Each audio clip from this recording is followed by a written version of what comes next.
కావాలని మీ కలను నెరవేర్చుకోండి. సంప్రదించండి హెగ్డే ఫెర్టిలిటీ, హైదరాబాద్, తెలంగాణ.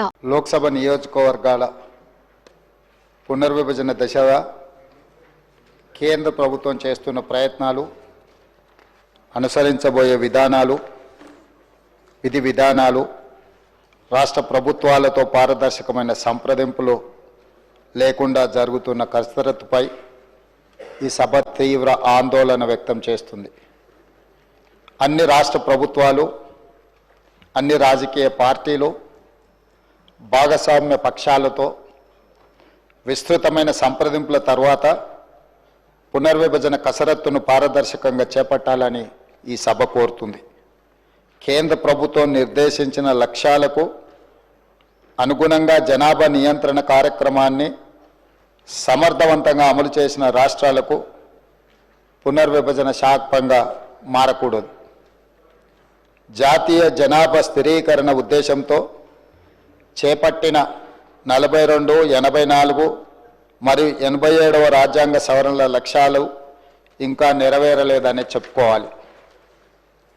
జనాభా నియంత్రణ అమలు చేయడం ద్వారా జనాభా వాటా తగ్గిన రాష్ట్రాలు నష్టపోకూడదు. అందుకే నియోజకవర్గాల పునర్విభజనకు జనాభా ఒక్కటే ప్రామాణికం కాకూడదు. పార్లమెంట్ సీట్ల సంఖ్యను యథాతథంగా కొనసాగించాలి. రాష్ట్రాన్ని యూనిట్గా తీసుకొని ఇప్పుడున్న నియోజకవర్గాల సరిహద్దుల మార్పులు చేర్పులు చేయాలి. తాజా జనాభా లెక్కలకు అనుగుణంగా ఎస్సీ ఎస్టీ సీట్లను పెంచాలి. మహిళలకు రిజర్వేషన్లు కల్పించాలి. అంతేకాకుండా ప్రాతినిధ్య ప్రజాస్వామ్యాన్ని బలోపేతం చేయడానికి తాజా జనాభా లెక్కల ప్రకారం మరియు ఆంధ్రప్రదేశ్ పునర్విభజన చట్టం 2014లో నిర్దేశించిన మేరకు ప్రస్తుతం ఉన్న 119 అసెంబ్లీ నియోజకవర్గాలను 153 వరకు తక్షణమే పెంచాలని ఈ సభ తీర్మానిస్తుంది. అందుకే అవసరమైన రాజ్యాంగ సవరణలను ప్రవేశపెట్టాలని ఈ సభ కేంద్ర ప్రభుత్వాన్ని కోరుతుంది. అధ్యక్ష, ఈరోజు దక్షిణాది రాష్ట్రాలు పార్టీలకు, ప్రభుత్వాలకు అతీతంగా ఈ దక్షిణాది రాష్ట్రాలలో ప్రాతినిధ్యం వహిస్తున్న ప్రజా సంఘాలు ప్రజా హక్కుల కోసం నిరంతరం, రాజ్యాంగ విలువలను కాపాడడం కోసం నిరంతరం ప్రయత్నం చేస్తున్న అన్ని శక్తులు, సంస్థలు ఒక ఆందోళనకరమైన పరిస్థితుల్లో చిక్కుకున్నాయి. దీనికి ప్రధానంగా ఈ మధ్యకాలంలో కేంద్ర ప్రభుత్వం పార్లమెంటు నియోజకవర్గాల పునర్విభజననే కాదు, పార్లమెంటు నియోజకవర్గాల పెంపుకు సంబంధించిన ప్రక్రియ మీద కూడా మాట్లాడడం మొదలుపెట్టింది. ఈ పార్లమెంటు నియోజకవర్గాల పునర్విభజన కానీ నియోజకవర్గాల పెంపు కార్యక్రమం అనేది జనాభా ప్రాతిపదికన జరుగుతుంది. గతంలో 4 సార్లు నియోజకవర్గాల పునర్విభజన జరిగినప్పుడు జనాభా ప్రాతిపదికన చేపట్టిన నియోజకవర్గాల పునర్విభజన విధి విధానాలే మన రాజ్యాంగంలో, మన విధానాలలో పొందుపరచడం జరిగింది.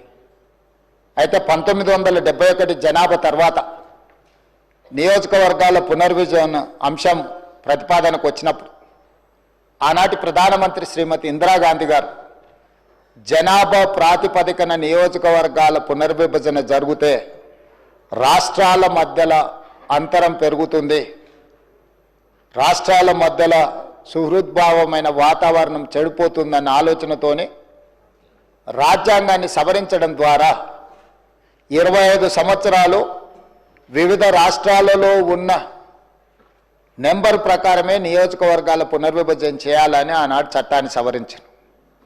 దాంట్లో భాగంగా 543 పార్లమెంటు నియోజకవర్గాలను ఇప్పుడున్న దక్షిణాది రాష్ట్రాలలో కేరళ, తమిళనాడు, పుదుచ్చేరి, తెలంగాణ, ఆంధ్రప్రదేశ్, కర్ణాటక ఈ 6 రాష్ట్రాలలో 130 పార్లమెంటు నియోజకవర్గాలు ఉన్నాయి. వాటినే రాష్ట్రాల యొక్క సరిహద్దును 2006 తర్వాత జరిగిన నియోజకవర్గాల పునర్విభజనలో ఆనాడు ఉమ్మడి రాష్ట్రంగా మనకు 42 పార్లమెంటు నియోజకవర్గాలను ఈ ఉమ్మడి రాష్ట్రంలోనే 42 నియోజకవర్గాల సంఖ్యను కొనసాగిస్తూ ఇందులోనే జనాభా దామాషా ప్రకారము అదేవిధంగా ఎస్సీ ఎస్టీ జనాభా ప్రాతిపదికన నియోజకవర్గాల పునర్విభజన చేయడం జరిగింది.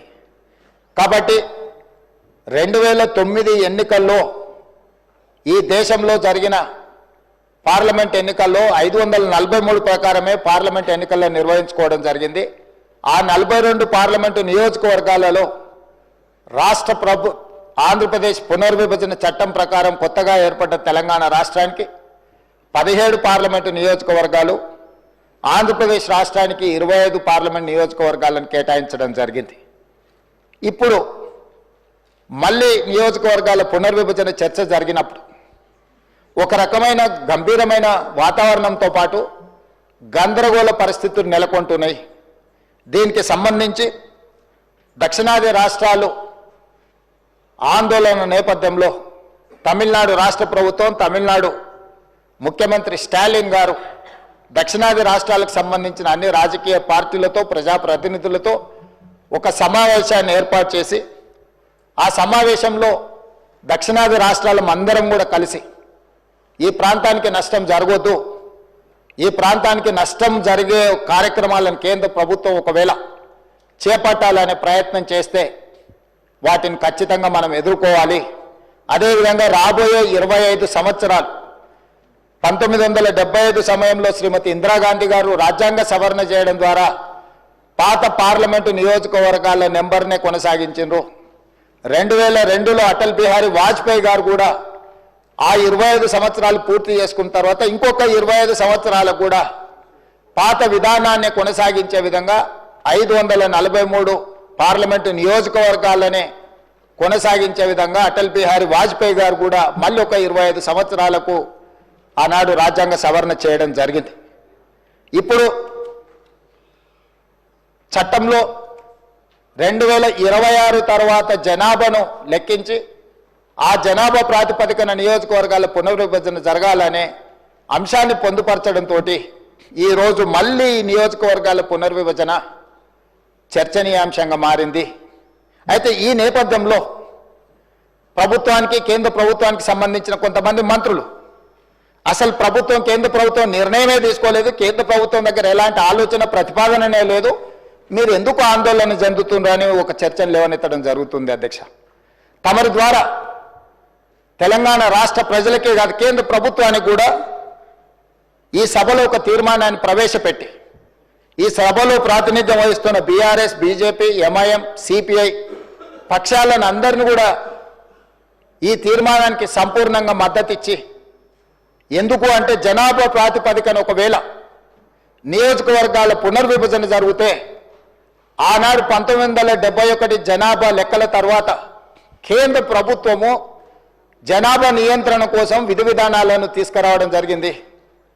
ఆనాడు కేంద్ర ప్రభుత్వం ఇచ్చిన ఆదేశాలను, కేంద్ర ప్రభుత్వం అమలు చేసిన విధానాలను దక్షిణాది రాష్ట్రాలు పకడ్బందీగా అమలు చేయడంతో దక్షిణాది రాష్ట్రాలలో జనాభాను నియంత్రించడమే కాకుండా ఉత్తరాదికి సంబంధించిన కొన్ని రాష్ట్రాలలో కేంద్ర ప్రభుత్వ ఆదేశాలను పాటించకపోవడం వల్ల జనాభా విపరీతంగా పెరిగిపోయింది.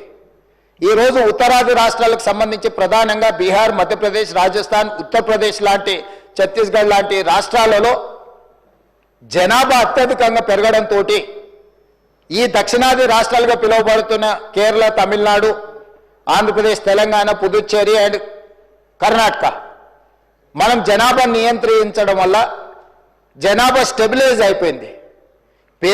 పుట్టే జనాభా, చనిపోయే వాళ్ళు దాదాపుగా 1.8% డిఫరెన్స్, అంటే పెద్దగా జనాభా పెరగడానికి అవకాశం లేదు. ఈరోజు జనాభా ప్రాతిపదికన ఒకవేళ నియోజకవర్గాల పునర్విభజన జరిగితే ఈరోజు ఉన్న దాంట్లో 543 పార్లమెంటు నియోజకవర్గాలలో దక్షిణాది రాష్ట్రాలకు 130 పార్లమెంటు నియోజకవర్గాల నుంచి ప్రాతినిధ్యం ఉంది. అంటే 100%లో మన ప్రాతినిధ్యం 24%. ఈ 24% ప్రాతినిధ్యంతో మనం కేంద్రంలో దక్షిణాది రాష్ట్రాల యొక్క హక్కుల కోసం మనం రిప్రజెంట్ చేస్తుంటే, ఒకవేళ జనాభా ప్రాతిపదికన నియోజకవర్గాల పునర్విభజన చేపడితే 24% ఉన్న దక్షిణాది రాష్ట్రాల యొక్క ప్రాతినిధ్యం 19%కి పడిపోవడానికి అవకాశం ఉంది. తద్వారా రాజకీయంగా నేను బయట కూడా చెప్పినా, ఇక్కడ కూడా చెప్పదలుచుకున్నా, delimitation is limitation for south.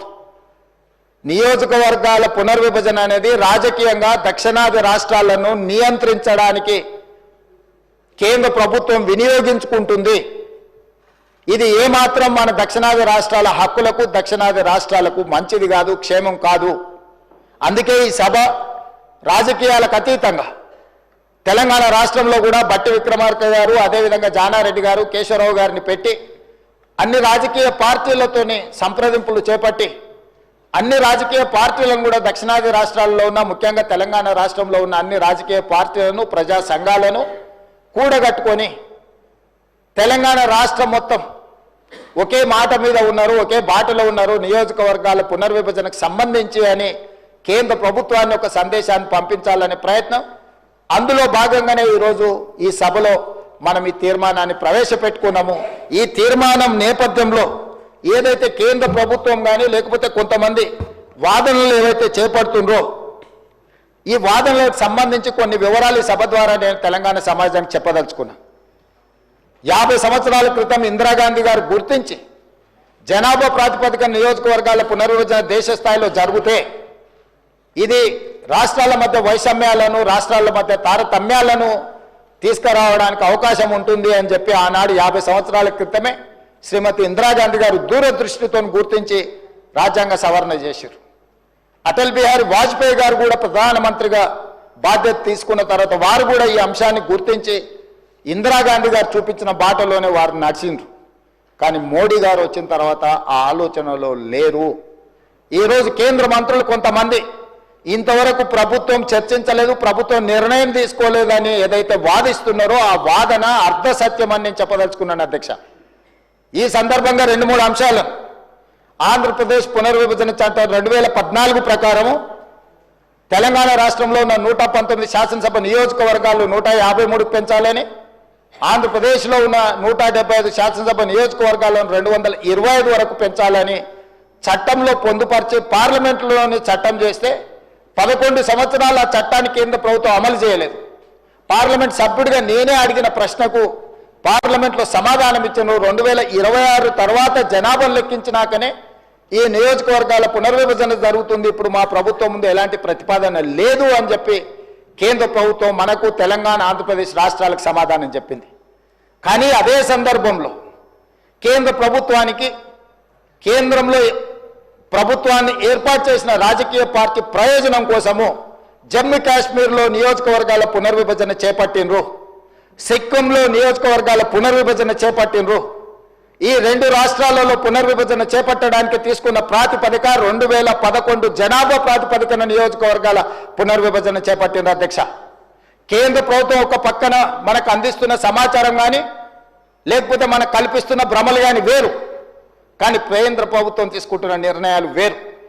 ఈరోజు నేను అందుకే కేంద్ర ప్రభుత్వాన్ని, మీరు చట్టం పార్లమెంటులోనే చట్టం చేసిన ఆంధ్రప్రదేశ్ తెలంగాణకు నియోజకవర్గాల పెంపు అంశాన్ని 2026 జనాభా లెక్కించిన తర్వాతనే చేస్తామని మా పట్ల వివక్ష చూపించుకుంటూ, మీరు జమ్మూ కాశ్మీర్లో కూడా సేమ్ అదే చట్టం ఉంది.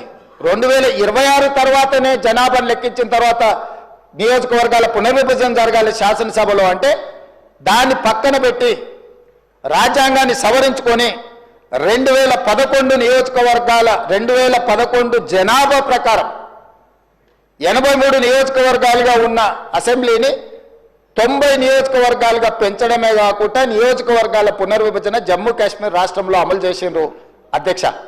అదేవిధంగా సిక్కింలో కూడా సిక్కిం రాష్ట్రంలో సీట్లు పెంచాలని 2018 కేంద్ర ప్రభుత్వం క్యాబినెట్లో రెజల్యూషన్ పాస్ చేసి ఈరోజు సిక్కింలో నియోజకవర్గాల పునర్విభజన ప్రక్రియ కొనసాగుతుంది అధ్యక్ష. జమ్మూ కాశ్మీర్లో కానీ సిక్కిం రాష్ట్రంలో కానీ నియోజకవర్గాల పునర్విభజన 2011 జనాభా దామాషా ప్రకారమే నియోజకవర్గాల పునర్విభజన జరిగింది. మరి ఈరోజు మేము ఆందోళన చెందడానికి, ఈరోజు శాసనసభలో తీర్మానం ప్రవేశపెట్టడానికి కేంద్ర ప్రభుత్వం అవలంబిస్తున్న ద్వంద్వ విధానాలను ఈ రోజు ప్రజల దృష్టికి తీసుకువెళ్ళడం కోసమే ఈ రోజు ఇది తీసుకున్నాము. పార్లమెంటులోనే 2014 పునర్విభజన చట్టంలో పొందుపరిచిన ఆంధ్రప్రదేశ్ తెలంగాణ శాసనసభ నియోజకవర్గాల పెంపును మీరు పక్కన పెట్టి మీకు రాజకీయ ప్రయోజనం లేదని 2 రాష్ట్రాల్లో అసెంబ్లీ సీట్లు పెంచకపోవడం, రెండో పక్కన మీకు రాజకీయ ప్రయోజనం ఉందనుకున్న జమ్మూ కాశ్మీర్ అండ్ సిక్కింలో శాసనసభ నియోజకవర్గాలను పెంచడం, ఆ పెంచడానికి ప్రాతిపదిక 2011 జనాభా లెక్కలు తీసుకోవడం అనేది ఈ రోజు మన అందరం కూడా గమనించవలసిన అవసరం ఉన్నది అధ్యక్ష. ఇది చాలా ప్రమాదకరమైన సందర్భం. ప్రమాద గంటికలు మోగుతున్నాయి. ఈ రోజు ఈ దక్షిణాది రాష్ట్రాలకు సంబంధించిన శాసనసభ్యులు కావచ్చు, పార్లమెంట్ సభ్యులు కావచ్చు, శాసన మండలి సభ్యులు కావచ్చు, ఎవరైనా కావచ్చు, స్థానిక సంస్థలలో ఉండే కావచ్చు, లేకపోతే ఈ ప్రాంత ప్రజలు కావచ్చు, కేంద్ర ప్రభుత్వం ఆదేశాల మేరకు జనాభా నియంత్రించి కేంద్ర ప్రభుత్వం ఈ దేశం యొక్క అభివృద్ధిలో భాగస్వాములుగా మారిన మనం కేంద్ర ప్రభుత్వానికి వస్తున్న పన్నులు జీడిపిలో 36% ఈ దక్షిణాది రాష్ట్రాలు ఈరోజు మనము ఇక్కడ నుంచి పన్నులు కడుతున్నాం అధ్యక్ష. 24% పార్లమెంటులో ప్రాతినిధ్యం ఉన్న ఈ దక్షిణాది రాష్ట్రాలు ఈరోజు కేంద్ర ప్రభుత్వానికి చెల్లిస్తున్న పన్నుల్లో 36% మనం కడుతున్నాం అధ్యక్ష. తిరిగి మనకు వస్తున్న చాలా తక్కువ అధ్యక్ష. ₹1 తెలంగాణ రాష్ట్రం నుంచి మనం పన్నులు చెల్లిస్తే 42 పైసలు మనకు వస్తున్నాయి అధ్యక్ష. కేరళకు 16 పైసలు వస్తున్నాయి అధ్యక్ష. తమిళనాడుకు 29 పైసలు వస్తున్నాయి అధ్యక్ష. ఇట్లా చాలా తక్కువ. మనం ₹1 చెల్లిస్తే మనకు వచ్చేది తిరిగి కేంద్ర ప్రభుత్వం నుంచి వస్తున్న వాటా చాలా తక్కువ ఉంది. అదే ₹1 బీహార్ చెల్లిస్తే ₹6 పైసలు బీహార్ పోతున్నాయి అధ్యక్ష. బీహార్ రాష్ట్రం కేంద్రానికి ₹1 చెల్లిస్తే కేంద్ర ప్రభుత్వం తిరిగి ₹6.06 బీహార్ రాష్ట్రానికి ఇస్తుంది అధ్యక్ష. ఉత్తరప్రదేశ్కి ₹2.73 ఇస్తుంది అధ్యక్ష ₹1 చెల్లిస్తే. అదేవిధంగా మధ్యప్రదేశ్కి ₹1.70 చెల్లిస్తున్నారు అధ్యక్ష. అంటే ఈరోజు ఆర్థికంగా మనకు నష్టం జరిగినా పర్వాలేదు. ఈరోజు ఆర్థిక అభివృద్ధితో పాటు ఉద్యోగ ఉపాధి అవకాశాలలో దక్షిణాది రాష్ట్రాలు ఈ దేశానికి ఆదర్శంగా నిలబడ్డాయి. ఆర్థిక ప్రయోజనాలు మనకు దెబ్బతిన్నా దేశం యొక్క స్ఫూర్తిని, దేశభక్తిని దక్షిణాది రాష్ట్రాలు చాటుకొని స్పష్టంగా ఆర్థికంగా మనకు నష్టం జరిగిన కేంద్ర ప్రభుత్వంలో భాగస్వాములుగా మనం ఈ దేశ నిర్మాణంలో, ఈ దేశ అభివృద్ధిలో భాగస్వాములుగా మారినాం. కానీ ఈరోజు ఆర్థిక ప్రయోజనాలను వదులుకున్న ఈరోజు రాజకీయంగా మన ప్రాతినిధ్యాన్ని వదులుకోవడానికి మనం సిద్ధంగా లేము అధ్యక్ష. అందుకే ఈరోజు మేము స్పష్టంగా కేంద్ర ప్రభుత్వాన్ని డిమాండ్ చేస్తున్నాం. 100% ఈ అంశానికి సంబంధించి విస్తృత స్థాయిలో చర్చ జరగాలి. మీరు 2002లో వాజ్పేయి గారు చేసిన తీర్మానానికి మీరు కట్టుబడి ఉన్నారా లేదా మీరు జమ్మూ కాశ్మీర్లో లేకపోతే సిక్కింలో 2011 జనాభా ప్రాతిపదికన ఏదైతే నియోజకవర్గాల పునర్విభజన చేసిందో ఈ రోజు 2011 కానీ లేకపోతే 2026లో జనాభాను లెక్కించి ఆ ప్రాతిపదికన నియోజకవర్గాల పునర్విభజన చేస్తే మన ప్రాతినిధ్యము 19% పడిపోయి మన అవసరం లేకుండానే, మన ప్రాతినిధ్యం లేకుండానే, మన ఓట్లతో సంబంధం లేకుండానే కేంద్రంలో ప్రభుత్వం ఏర్పడే పరిస్థితులు ఉన్నాయి. ఆ పరిస్థితిని కల్పించుకోవడానికి కేంద్రంలో అధికారంలో ఉన్న రాజకీయ పార్టీ ఈ రోజు ఒక ప్రణాళికబద్ధంగా దక్షిణాది రాష్ట్రాల మీద దాడి జరుగుతున్నది అధ్యక్ష. అందుకే ఈ ఆందోళనకరమైన నేపథ్యంలో తెలంగాణ రాష్ట్ర ప్రభుత్వం రాజకీయాలకు అతీతంగా అందరికీ నేను విజ్ఞప్తి చేస్తున్నా, మీరందరూ మనమందరం కలిసికట్టుగా కేంద్ర ప్రభుత్వంతో మాట్లాడదాం, కేంద్ర ప్రభుత్వంతో చర్చలు చేద్దాం. కలిసి వస్తే కలిసి వస్తుంది, కలిసి రాకపోతే మన అందరం ఒక పోరాటాన్ని నిర్మాణం చేసుకోవాల్సిన అవసరం ఉంది. అందుకే తెలంగాణ రాష్ట్రంలోనే స్పష్టంగా అన్ని రాష్ట్రాలకు విజ్ఞప్తి చేసిన ఈ వేదిక మీద నుంచి కూడా కేరళ, తమిళనాడు, పుదుచ్చేరి, ఆంధ్రప్రదేశ్ అండ్ కర్ణాటక ముఖ్యమంత్రులకు నేను విజ్ఞప్తి చేస్తున్నా. తొందరలోనే మా బట్టి విక్రమార్క గారు, అదేవిధంగా జానారెడ్డి గారు, కేశవరావు గారి నేతృత్వంలో తెలంగాణ రాష్ట్ర ప్రభుత్వం దీనికి సంబంధించి అన్ని రాజకీయ పార్టీలు, ప్రభుత్వాలు, ప్రజా సంఘాలతో సమావేశాన్ని ఏర్పాటు చేయబోతుంది. దానికి మీరు అందరూ రాండి. ఆ సమావేశంలో మనందరం కలిసి మన యొక్క ఆవేదనను, ఆలోచనను, భవిష్యత్తులో మనకు జరగబోయే నష్టాన్ని ఏ విధంగా పూడ్చుకోవాలనో, ఏ రకంగా కేంద్ర ప్రభుత్వంతో మనకు కావలసిన అంశాలను పరిష్కరించుకోవాలనో దానికి అందరూ సహకరించాలి. ఈ సభకు ఈ సభలో ఉన్న సభ్యులందరినీ సంపూర్ణంగా ఈ తీర్మానానికి మద్దతు పలికి రాజకీయాలకు అతీతంగా తెలంగాణ రాష్ట్రం రాజకీయ పార్టీలు ప్రజాప్రతినిధులు అందరూ కూడా మనం కలిసికట్టుగా ఉన్నామనే సందేశాన్ని కేంద్ర ప్రభుత్వానికి ఇవ్వాలి. తమరి అనుమతితో వీళ్ళందరినీ కూడా దీన్ని ఆమోదించవలసిందిగా కోరుకుంటూ మీ దగ్గర సెలవు తీసుకుంటున్నాను అధ్యక్ష.